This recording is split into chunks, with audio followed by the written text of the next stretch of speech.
আপনারা বলছিলেন এটা রোমান্টিক, তারপরে ড্রামাটিক, পরিবারের গল্প আছে। তো সেটার মধ্যে আমরা যখন স্টুডেন্টদের গল্প নিয়ে আসি, আমরা ওই যে কি বলে সহ আর্টিস্ট, কো আর্টিস্ট যেটাকে বলি, যে কো আর্টিস্টের গল্প কিছু দেখলাম, যারা একটু পিছনে বসে বিচিং করে, সেই গল্প আবার ইরা লুকিয়ে লুকিয়ে শুনে ফেলে। তারপরে ওই যে দুরভিসন্ধির কথা শুরুতে বলেছিলাম, একটু দুরভিসন্ধি করে, সেটাও কেমন করে যেন হয়ে যায়। তাদের গল্পটা কি বড় করা যেত? না, পার্সোনালি হচ্ছে যে আমার কাছে মনে হয় নাই যে গল্পে আসলে ওদের মানে অতটুকুই হচ্ছে যে ওদের ছিল। মানে ইরার জীবনে, ইরার গল্পে হচ্ছে যে ওদের জায়গা ওখানেই শেষ হয়।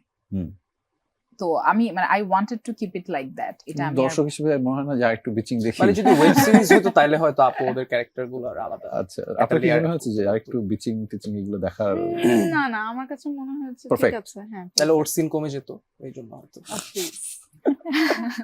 আচ্ছা, মারামারি ছিল না, মানে ওয়েব ফিল্ম বলতে হচ্ছে যে আমরা একটা মারামারি মারামারি অ্যাকচুয়ালি ক্যামেরার পিছনে বেশি, যেটাতে মানে সবকিছু থাকলো এবং খুবই গুরুত্ব সহকারে, যেটা হচ্ছে গান থাকলো। হ্যাঁ, তারপর তাও একটা না দুইটা। তো গান থাকার পরে মারামারিটা কেমন করে মিস গেল? মারামারি মানে ওই যে ভিলেন চলে আসবে, তারপরে নায়ক বলবে চৌধুরী সাহেব। এখানে তো আসলে আমার নায়িকাই ভিলেন, নায়িকাই হচ্ছে যে সব অ্যান্টি হিরো। এখানে যা আপনি যদি একটু খেয়াল করে দেখেন যে সিনেমায় যত ধরনের পজিটিভ নেগেটিভ যা কিছুই হয় না কেন, সেটা হচ্ছে ইরা থেকেই আসে। তো যা করার ও নিজেকেই যা করার করে, ও আশেপাশের মানুষকে নিজেই যা করার করে, এবং ultimately at the end of the day ওর নিজেরই রিয়েলাইজেশন হয় and she saves herself. So ওই জায়গা থেকে আসলে আরেক একটা ভিলেন এসে হচ্ছে যে নায়িকাকে যে উদ্ধার করবে এটা দরকার নাই। She needed to save her from herself. প্রথমে নায়িকা কি মনে করে, নায়িকা মারামারি করতে ইচ্ছা করছিল? না না না, মারামারি করতে ইচ্ছা করছিল না। ওই যে বিহাইন্ড দ্য সিনে আমরা অনেক মারামারি করে ফেলছি সবাই, এজন্য আর মনে হয় নাই যে অন স্ক্রিনে ওটা দরকার আছে।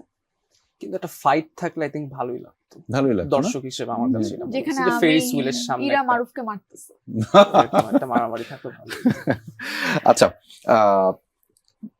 যে কোনো প্রথম কাজের পর একটা কথা তৈরি হয় যে আচ্ছা এই জুটিটা ভালো করছে, ফলে এই জুটিটা ভালো করছে, এরকম কি কেউ বলছে? বিশেষ করে ডিরেক্টরস পয়েন্ট অফ ভিউ থেকে কি কেউ বলেছে যে হ্যাঁ এদেরকে নিয়ে আমি কাজ করতে চাই বা এরা ভালো করছে? মানে এরকম বলে থাকলো আমাদের কানে এখন পর্যন্ত আসেনি, বলছেনি। বাট না, ডিরেক্টরদের কথা ওইভাবে আমাদের পর্যন্ত এখন আসে নাই। কিন্তু হ্যাঁ, অডিয়েন্স খুব পজিটিভলি আমাদের জুটিটাকে নিচ্ছে। সবাই বলছে যে তোমাদেরকে খুব ভালো লাগছে, একসাথে দুজনের কেমিস্ট্রিটা খুব সুন্দর। সবার কাছে এটা শুনছি।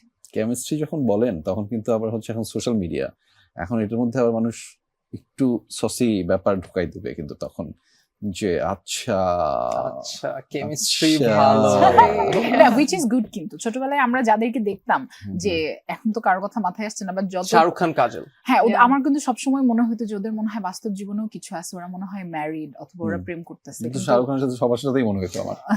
I think that's the beauty of. আচ্ছা, সো এটা ভালো তো, তার মানে ইটস ওয়ার্কিং, ওদের কেমিস্ট্রিটা, ওদের জুটিটা ইটস ওয়ার্কিং অন স্ক্রিন, যার জন্য দর্শক এইসব জিনিসপত্র স্পেকুলেট করে নিচ্ছে।